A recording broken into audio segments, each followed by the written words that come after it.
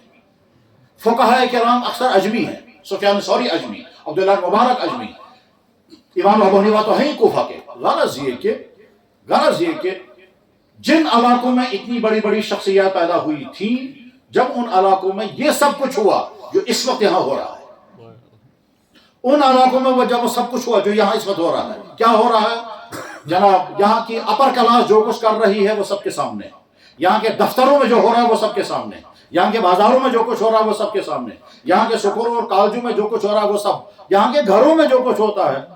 جب صورتحال یہ ہوتی ہے تو اللہ کچھ عرصے تک, اس کے بعد پھر یا تو ایسے حالات, یا تو ایسا جھٹکا آ جائے گا کہ جھٹکے کے بعد بہت سارے ختم اور باقی جو بچیں گے وہ سدھر جائیں گے, اور یا پھر ایسا جھٹکا آ جائے گا کہ اللہ تعالیٰ ایمان کی نعمت واپس لے لیں گے, اور واپس لینے کے بعد یہ سارا کفر سامنے. اور کبھی ایسا بھی ہوتا ہے کہ جن کے ذریعے سے ڈر لگ رہا ہے اسلام مٹے گا, اللہ تعالیٰ ان کو اسلام کی دولت عطا کرتے ہیں, اور جن کو اللہ نے اسلام کی دولت دی تھی ان سے چھین لیتے ہیں.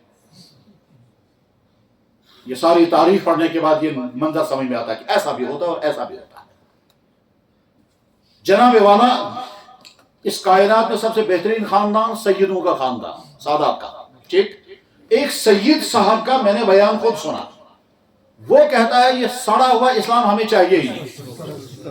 یہ سید خاندان کا, سڑا ہوا اسلام ہمیں چاہیے نہیں. یہ سڑا ہوا, بیکورڈ, پرانا. ہم پروگریسو ہیں, ہم ترقی یافتہ ہیں. گویا یہاں کشمیر میں بھی جن خاندانوں کے ذریعے سے اسلام کشمیر میں پہنچا, شاہ ہمدان ان کے ساتھ 700 سادات, ٹھیک ہے, ان خاندانوں کی آج کی نسلیں اپنے آپ کو میٹر لگا کے دیکھیں وہ ہیں کہاں. بہت لوگوں کی اچھی حالت ہے, اور بہت کی حالت یہ ہے کہ وہ اب صرف لفظوں میں تو کہیں گے پیر ذات سید ذات, اور عملی زندگی ان کی جو ہے وہ کسی اور راستے میں ہے. ان میں سے بعض بڑے عہدوں پر بھی ہیں, بہت اچھی زندگیاں گزار رہے ہیں. جو چیز تمہارے فخر کی چیز اس سے تمہیں نفرت آنے لگے تو ایسا بھی ہو. میرے بھائیو, نمبر 1, اپنے ایمان پر قائم اور جمے رہنے کا عہد کریں. اور ہمیں یہ نعمت اتنی بڑی نعمت ہے کہ جناب رسول اللہ صلی اللہ علیہ وسلم نے 2 مبارکبادیاں دی ہیں. 2, ایک مبارکبادی دی ہے ان لوگوں کو جو اس زمانے میں تھے, اور ایک مبارکبادی دی ہے ان لوگوں کو جو بعد میں آئیں گے. جو اس زمانے میں موجود تھے ان کو مبارکباد دی 1 مرتبہ, اور جو بعد میں آئیں گے ان کو مبارکباد دی 7 مرتبہ. اور بعد والوں کو 7 مرتبہ مبارک کیوں کیا ہے, اس کو بیان کیا دوسری حدیث میں, اور یہ دونوں حدیثیں مشکوٰۃ شریف کے اخیر میں ہیں. مشکوٰۃ شریف حدیث کی کتاب ہے, مشکوٰۃ شریف حدیث کی کتاب ہے. اس حدیث کی کتاب میں جو حدیثیں ہیں وہ بڑی والی کتابوں سے آئی ہیں. تو ایک حدیث تو اس میں ہے مسند احمد ابن حنبل. احمد ابن حنبل کو امام بخاری رحمہ اللہ تعالیٰ استاد.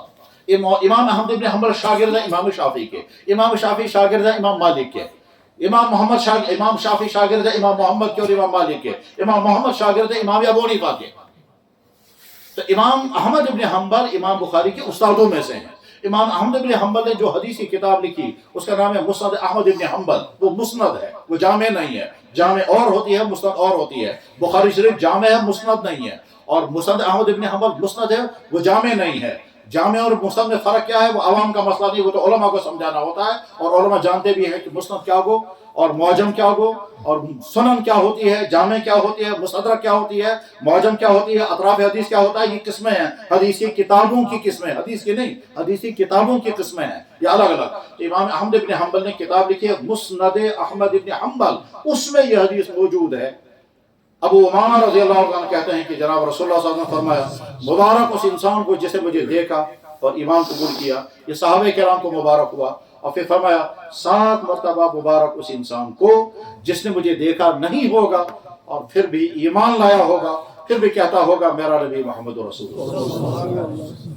یا اللہ, جمعہ کا وقت ہے, اذان جمعہ ہونے والی ہے, فرشتے لکھنے والے ہیں, ہم آپ کے گھر میں ہیں.